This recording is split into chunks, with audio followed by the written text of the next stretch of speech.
Welcome back to another episode of Theraina's Kitchen. We just hit 25K subscribers. Thank you guys for the follow, the support. If you're new here, welcome. And hope you guys continue to follow and support. And just let me know if you like what you're seeing. Drop some comments in the comment section. Today I'm making some oxtail. This is actually a different kind of oxtail. Well, make some curry oxtail. This was so good. All right, so I am cooking about 4 pounds. I did have some left back from, before, and I grabbed another pack to make it up. So that's what I'm cooking. I have all my ingredients already laid out. See, I'm using a lot of scallion, probably about 6 stalks of scallion, nicely chopped. I'm using sweet pepper, the green pepper. You can use half or a quarter, just depending on how big it is.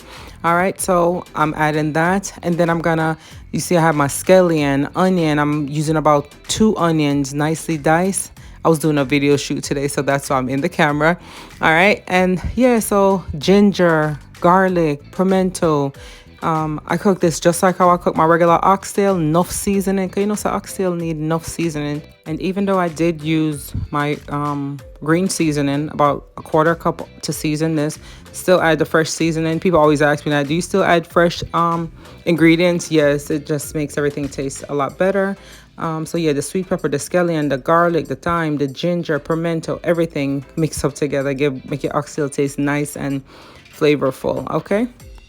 And yes, I will leave all the links in my description box and the ingredients as well.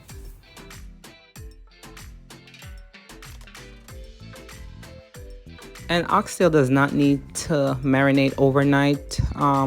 Sometimes, I used to see my mom, or even Christmas, I'm cooking like 20 and 30 pounds of oxtail. It doesn't need to be seasoned because the cooking process is long. But, oxtail tastes better the next day when everything soaks up well. Normally, I'll cook the oxtail in a Dutch pot. I make it simmer for 3 hours, add in seasoning as I go, because this recipe is just like my the regular oxtail recipe, with exception to no browning and everything. But I'm gonna add it to a pressure cooker about after 10 minutes of cooking. So oxtail was ready in less than an hour. So I did add some coconut oil to my pot. I add another tablespoon of curry powder, and then just toast this for a few minutes. Don't burn the curry because we don't want it bitter. I'm just gonna add this gradually. It's just 4 pounds, so this is rather a small portion. Oxtail, $10 a pound, so this is like a $40 bill. And don't forget to add the Scotch bonnet pepper. That's what I forgot to add in the beginning. So I'm adding my Scotch bonnet pepper. Seasoning, but we need a little pepper to give it that nice kick. So add it to the pot. Top it up with the same ingredients you used to season it. I'm just gonna toss this for a few minutes. And then after tossing this, I'm just gonna add some water, let it simmer for a few minutes. Not even, this whole process was like 10 minutes. Then I'm gonna add it to my pressure cooker, which is gonna cook in the pressure cooker for like 15 minutes. Trust me, it rapidly speeds up the cooking process is what it's gonna do.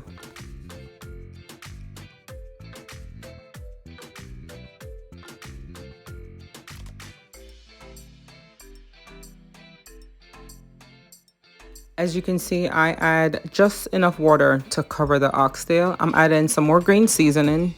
This green seasoning recipe, it's on my channel. You can scroll down. It goes great in everything. This oxtail pot was smelling so good and looking great, and it's not even halfway there yet. It was so good. I definitely want you guys to try this recipe. Like I said, I'm gonna let it simmer for a few minutes before adding it to my pressure cooker. And I am actually using the electric pressure cooker. This is a 8-quart Ninja Foodie deluxe pressure cooker.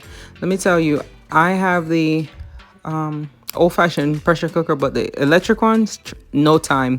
15 minutes, I was like, wow, if I would have given this another 5 minutes, maybe the oxtail would have overcooked in here. I didn't want to do that because I want to add it back to the pot and let it slow cook for a few more minutes and add some fresh seasoning. All right, so I'm gonna fry up a plantain while everything is being processed. And some of white rice is already off to the side cooking.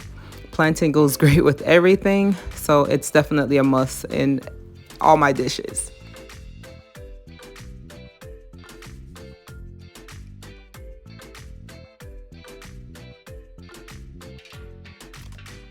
All right, so we're heading back to the pressure cooker. It's been 15 minutes. just bust the pot. Well, no, I'm not gonna bust it yet because I have to release the steam. Remember growing up, you'd see the pressure cooker, the little knob flying on, spinning around on the top. These new innovative pressure cookers, you don't have to worry about that. All right, and oxtails spring a lot of grease, so I'm gonna skim some of this oil off the top before I add it to my frying pan.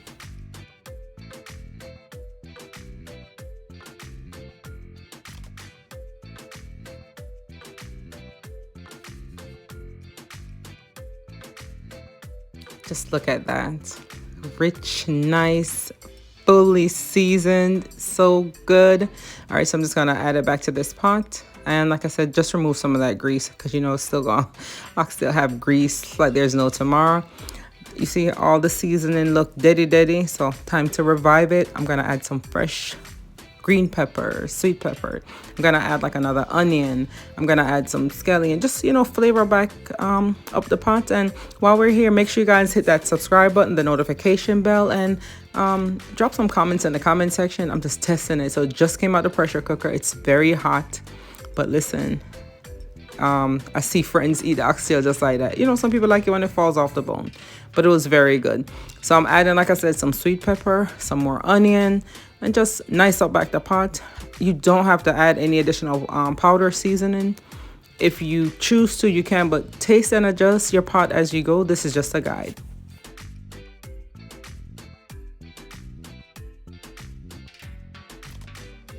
And it's like curry and butter bean goes great together. So oxtail and butter beans goes great together. So you can use butter beans or broad beans. I know they vary, or some countries call them different things. And so add some beans of your choice to the pot. And I'm gonna add a little stone ginger wine. See how this look already? And I'm just gonna let this simmer for like about 30 minutes on medium heat. And that was my ginger wine, just showing you guys the bottle. You can add any wine of your choice. Curry definitely needs some ginger, and a little salt. Always is, that's what I always tell people. Curry needs little salt and curry needs a little ginger. So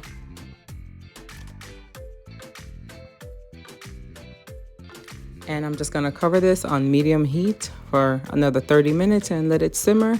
And this is the white rice. I'm using basmati rice. That's my rice of choice. This is actually my favorite rice. All right, and so here it is. Pot looked nice. Everything came out perfect. Everything was on point. And yes, pair this up. You can't even eat this with 2 dumplings. So, all right. So thank you guys again for watching. Follow me on Instagram and all the other platforms, all at the Raina's Kitchen. Thank you for tuning in today. Have a blessed day. Bye-bye.